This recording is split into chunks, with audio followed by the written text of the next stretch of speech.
What's going on, folks? Welcome back to another episode of Pandemics World History by Johnny Way, I guess. Johnny the Commie, some people know. How's everybody living during this pandemic so far? Over 3 million and some confirmed cases worldwide, growing in many countries. I'm concerned about Russia, but not really. I kind of expected it would pretty much explode in Russia because of their culture. And you think, oh, that's good. I live for Mother Russia. So, but it's kind of an interesting concept, isn't it? We're doing good in our country. Real tip of the hat to my home province of New Brunswick. Always will be a New Brunswicker, but I consider myself an Albertan. But pretty good. I'm gonna have I think I might do a whole episode on that, seeing why New Brunswick done so well. Not just this one, also the Spanish flu of 1919. Okay, why we did so much? A lot of people say, well, it's a lower population. Yeah, same population as Nova Scotia, but Nova Scotia's got well over 1,000 now, and pretty much climbing. Right?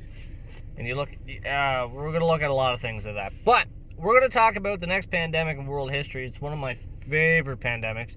I'm pretty much torn between the fact that it's the second or the first. But when I took a lot of courses in the history of diseases in pretty much university, it was basically, you look at a lot. You look at the biology of the viruses and bacteria. You look how it affects the human body, how it's transmitted. You look at all the medical and the scientific aspects. You look how it affects society. How does it affect policy changes, even social morality, believe it or not, and everything like that. Practices and procedures that put into society, how society changed before and after the facts. There's a lot of things. But we're going to talk about the plague of Justinian, 541, 542, baby. So then we're going to take about back about 1,500 years. This is one of my favorite world pandemics. And yes, it was a world pandemic. And you think, why is it called the Justinian plague? Because we're going to focus on it really mostly in the Byzantine Empire. So, and in the time of Justinian, because it really hit during his reign. Oh, it really hit during his reign. He reigns from 527 to 565. So, right in the smack middle. And a lot happens during his reign. Now, as you can recall, if you know, the fall of Rome is pretty simple, 476. Okay? Now, we're not going to get too much into that right now. No. So, basically, at the time, during it hit, at the time. Now, the plague was in China. It went to India, throughout Southeastern Asia.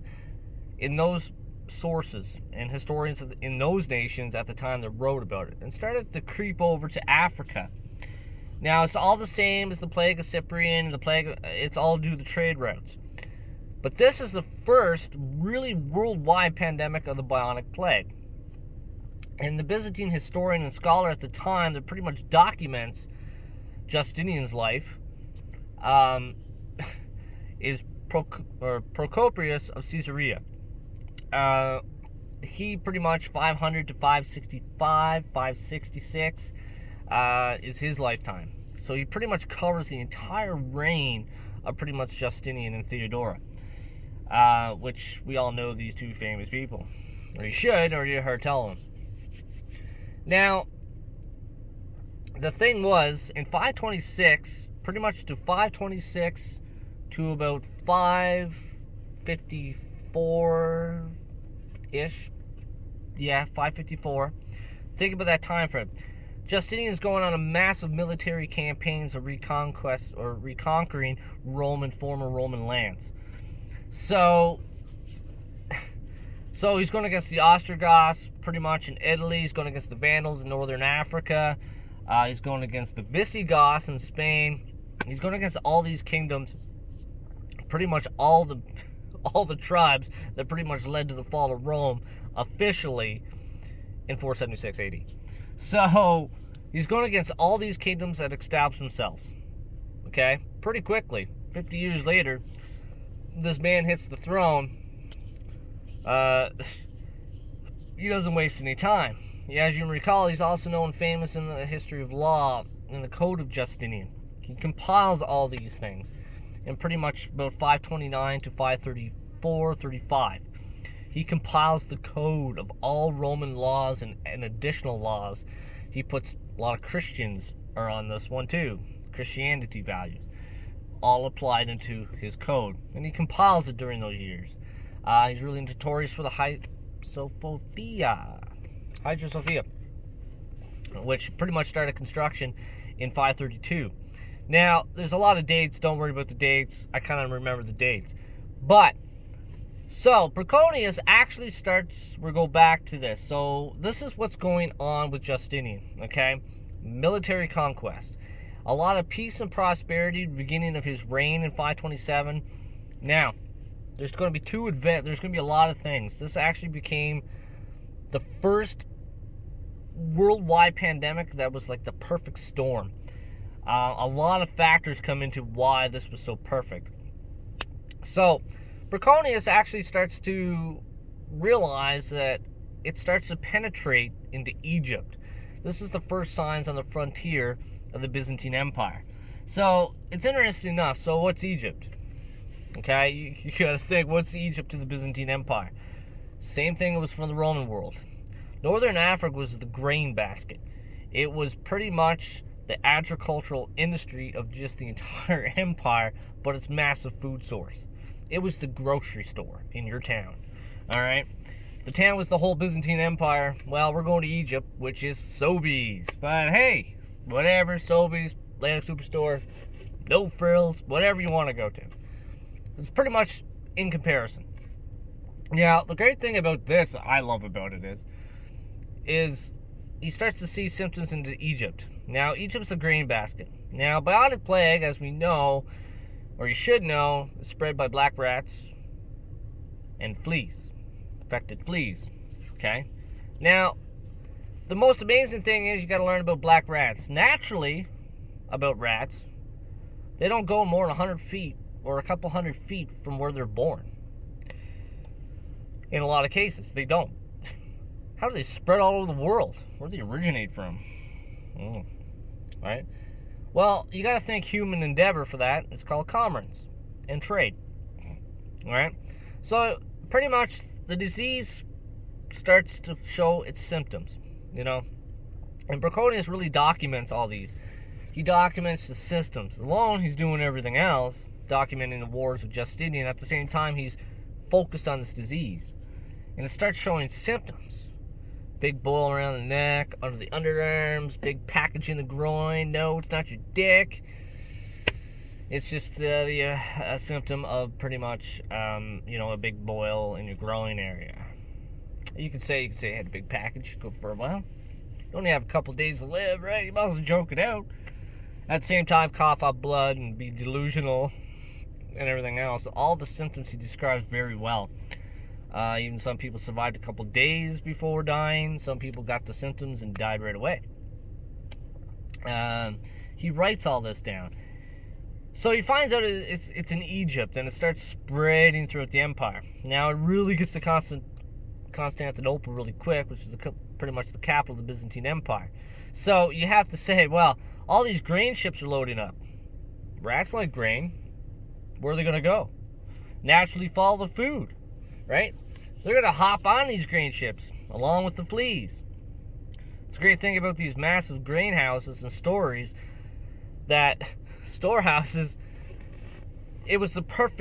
it developed the perfect breeding ground for rats to just flourish. It had a massive food supply. It had shelter.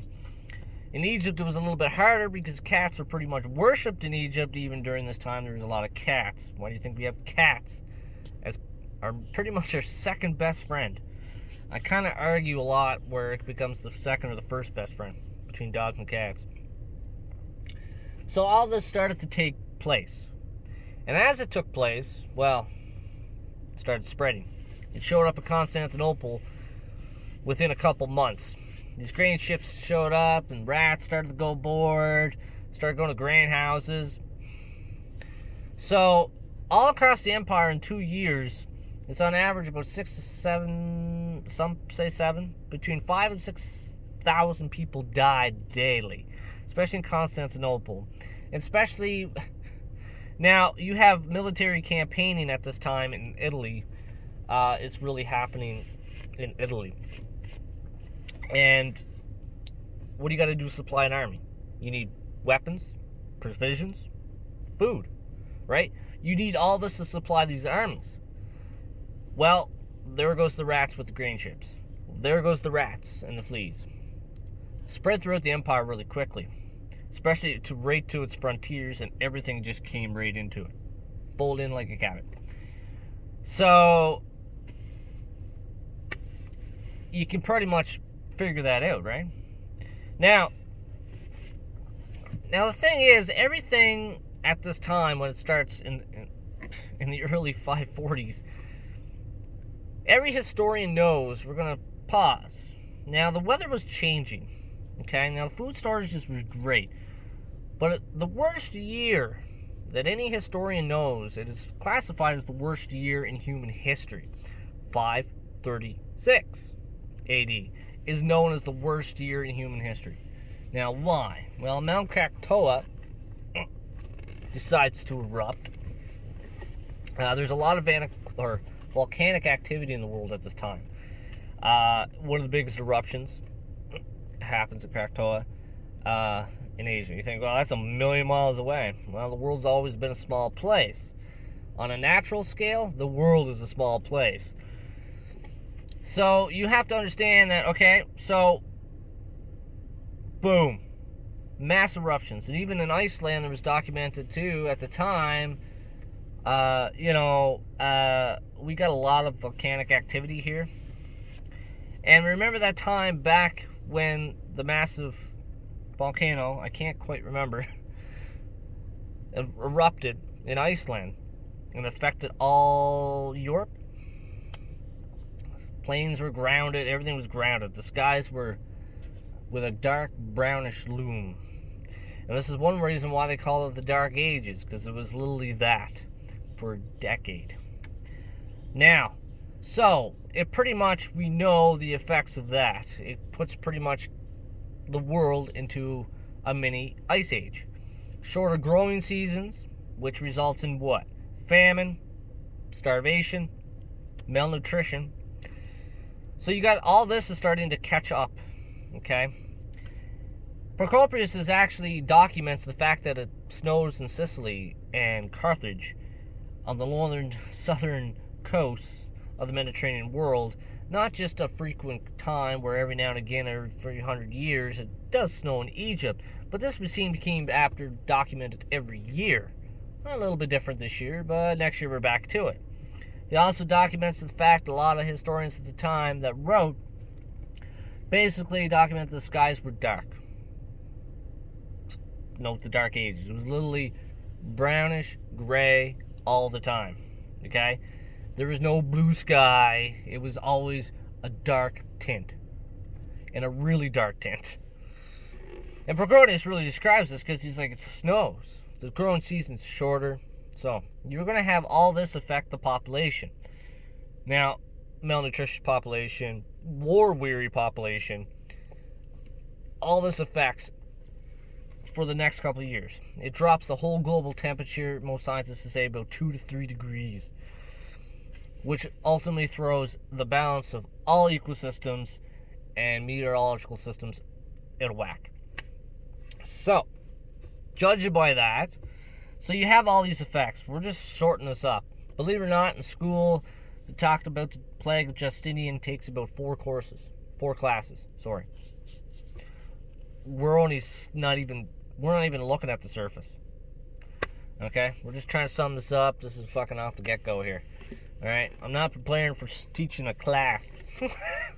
Which, I could, but no. Yeah, I'm going to have lots of students. But here's the thing. So, you got to look at all this stuff. And it was documented by Procopius. So he was not the only writer at the time. There's lands in China, India, and the Middle East. There's even some interesting sources that discovered in Africa, which is kind of weird. Especially the Great Lakes region of Africa, like Ethiopia and the African Horn. But this all starts to come about. So this pretty much changes everything. Shorter growing season, less food. Do the math. You got military campaigns on the go. So for manpower and for male population is decreasing at the same time. And there's failures. It takes a long time for him to actually wrap up. He actually, despite the challenges, you got to look at, despite the challenges that Justinian had in his empire, he actually did fulfill the conquest. Okay, he actually did fulfill the conquest. And that's in about 554. Okay? So, you got to think about that. It's pretty in feet. And remember, all this volcanic activity happens in 536. This is why time is essence. You kind of see, oh, yeah, he actually defeated this. It took a lot longer. A lot of these soldiers were malnourished, right up the arse. They were weak. They couldn't. It was bad. You know, at the same time, they're fighting plague. At the same time, they're trying to try to reconquer the entire Italian peninsula from the Ostrogoths. So you got to think about it. It was the Gothic War. It pretty much a feat these men have to undertake, and the climate was way colder, and the summers were way shorter. So and supplies were less and less and less. It affected the entire economy. Things weren't really shut down. In a lot of senses it was, but in a lot of senses it wasn't. Some cities and some regions and provinces, yes. In Constantinople itself, it wasn't. It goes through periods.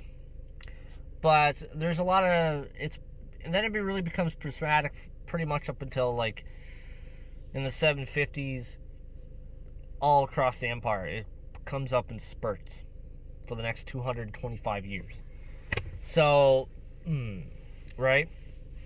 It doesn't officially die out. But those 2 years are the worst because it was widespread. And you know why it spread so quick in those 2 years? Military campaigning and trade are really spread this disease really quickly. Wherever the rats and the fleas go, we're pretty much going with the food. So, you got to keep this in mind, how this is always connected. Why is trade and commerce always connected to disease travel? This is one thing you actually discuss in many courses in history of diseases. So, why this is the consequence, right? This is the price you're going to have to pay. Yeah, we can get your food there, absolutely. But there's a sneaky little critter on board that's coming with a little worse off present for all the little boys and girls. And children, a lot of children died, yeah. Oh yeah. So, now because of the colder climate too, it drawed a lot of rats and people closer together. Now you think rats can stand the cold. No, they're going to actually go towards, if it's warm, they're going to go there. Okay? So they're going to be more in people's houses. Colder climate, shorter, like summer, longer cold season. So the people's houses were infested with rats, infested with these fleas, and which would bite on, and yeah, and there you go, you're infected, and it doesn't take long for you to show symptoms, and it's brutal symptoms. It's a horrible way to die, and this is a bacteria, not a virus. And this is potent. A couple days, man, unreal, right? Look it up. We still have it in the world today. So you gotta think about that. So it all comes together, right? And that's why it made it so spread so quickly. Military, it's going right to the frontiers, so it's got to stop everywhere in every port till it reaches the frontiers of the empire where the wars are commencing. So at the same time, you have massive populations like Antioch, Constantinople, Carthage, once they eventually conquer it, Athens, all these major cities, Alexandria, if you want to look at it too. There's so many major cities of the Byzantine Empire. And everybody goes to the capital of the Byzantine Empire in a heartbeat. So, it spreads very quickly. This is interesting if you ever study in the world we live in today how there's so many invasive species out there. Thanks to trade and commerce. Think about it. Alright? Well, how did they show up here? How did they get here? How did that bug get here? How did that insect travel here? It's not even, we've never seen it in North America, and all of a sudden it shows up. It's usually from Asia or Europe. Pine beetle, for instance. I remember episodes back home, right? What's going on in Nova Scotia, right? With their forestry and spreading. So, right? This is the connection. This is what are the consequences, what are the negative effects of commerce and trade. So, we still have that problem today. Something that has not gone away. It's kind of hard to avoid it, right? Common sense and logic dictates it's kind of hard to avoid. It's going to happen. And species all over the world get tagged along with us. They just love us. Hop on the back. We'll take you wherever you need to go because we're all over the world, right? Now, so basically, this plague kills about 30 to 50 million people. It kills half the world's population. Okay? It kills about 30, 50 million people just in the Byzantine Empire alone. Some estimates say. But it kills, though they figured it all out, it kills at least more or no less than half the world's population. So imagine. Right? You think this is bad. Well, every second house would be empty. Everybody in it would be dead. There'd be bodies piled in the streets. Okay? Now, with mass graves, there's lots of mass graves and cremation for sure. And the great thing about it is the religious aspect, the whole hysteria of the human psyche, because Proconius actually suggests this. He's like, this plague was brought by because Justinian's the devil. His actions brought God's wrath. Remember, the Byzantine Empire is a Christian Roman Empire. It's the Christian version of the Roman Empire. It's the Byzantine Empire, okay? Constantinople is known as New Rome, for a reason, right? Founded by Constantine the Great. Now, so, this, and originally the village that was there, where he built it, was called Byzantium. That's why it's called the Byzantine Empire. It's amazing how that happens.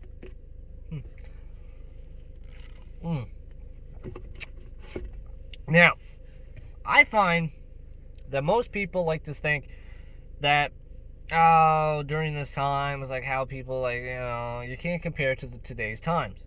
Baloney. There's not much difference. Human nature has not changed. You gotta remember, too, in the previous plagues that I talked about, what was the psychological fervor of society? Now they're blaming God. Like, Christians were blaming God at this time, but they were blaming the emperor. His actions of this conquest of old Roman lands. God's punishing us for these actions. Alright? Couldn't explain it. And the bionic plague was always there, but this really was the perfect conditions. It was the perfect weather patterns. It was the perfect meteorological, let's put it that way, meteorological conditions for actually bionic plague to spread. It was a damper, cooler climate. And this bacteria actually thrives in a damper, cooler environment. And it really spreads a lot quicker because of the rats and the fleas. It can go farther. And because of the closeness and cold weather, you got to remember the population's malnutritious. They're war weary. They're tired. They are just stressed to the hilt. It takes its toll. Thousands of people alone in Constantinople are dead on the streets a day. Body carts are mound. Okay? Of just like every kind of person. Kids.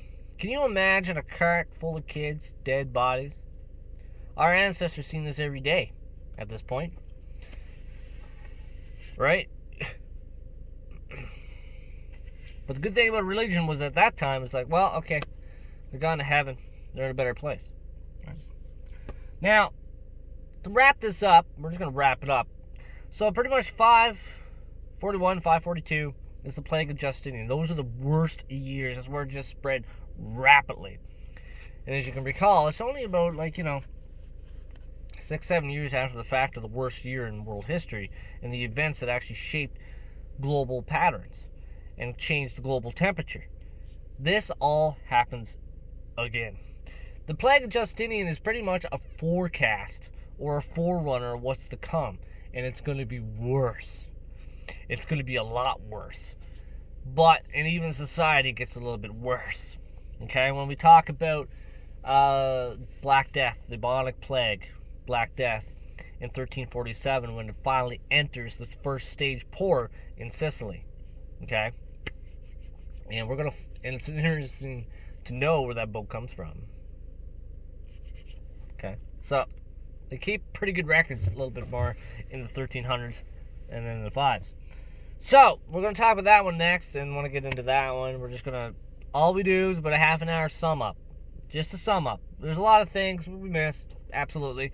But I'm not doing a whole 4-hour lecture on the plague of Justinian. Okay? It's about 4 hours. You got to look at stuff, you got to read stuff, you got to know this, you got to know that, you got to know this. There's a lot to it. And a lot of people think history's simple. History's not simple. Okay? You got to put things together. Okay? You see patterns, trends, and you got to ask a lot of questions, which you got to find your own answers. They got to have pretty much evidence-based. Okay? So, like Proconius is a primary source for the time. That's a primary source. So, a primary source is pretty much something written like Adolf Hitler. Mein Kampf is a primary source. Right? Okay. Any versions of that after and whatever is pretty much secondary, written by someone else. That sums that up in a nutshell. But anyways, hopefully everyone survives this pandemic. It's pretty interesting how it's unfolding, how a lot of nations are going with this, how the States is going. It's not surprising with the States. We're doing okay, but we're not really flattening the curve as much as people like to sit there and believe. There's a lot of things that's, oh man, all these protests, free us. Man. All these things, too, in the plague of Justinian, there was actually riots and protests, okay? There was their famous Nikki riot. But, there's a few, actually. But there's a lot of unrest at the same time throughout the empire because Christians are looking for answers. You have religious people looking for answers and trying to find out what to blame and what's the scapegoats. There's even, Proconius actually even writes a couple, especially in his secret history, it's called conspiracy theories. What we call today is a conspiracy theory. These people are looking for scapegoats, they're looking for something to believe in. Not much difference in this pandemic. We go to science, some people go to religion, some people think this is this is a communist regime. This is a dictatorship. Get bent. Get fucked, I would say. Get fucked. Alright? We kind of learn, common sense and logic dictates. Our ancestors about 1,500 years ago, during the time of the Justinian plague in the Byzantine Empire, knew better. And they had no lick of science. Okay? On the religious aspect, there was what causes this? Because it asked a lot of our ancestors at the time, what is this? God made it. Okay? God made it, but how does it work? And how can we defend against it? Some Christians at the time wrote that basically it was a test. It depends on if you look at the theology, right? There's so many ways you can look at this. But that covers that. Until next time, I'm pretty much done with that. I'll just do half an hour. That's all I can do. So, basically, until next time, we're going to do the bubonic plague of 1346 in Europe. Okay? And we're going to look at kind of aspects. We're going to look at society before and the society after. It's pretty cool how things changed and what it actually does. And we'll have to go back to the plague of Justinian in a sense. Okay? Anyways, peace out. Until next time, stay safe.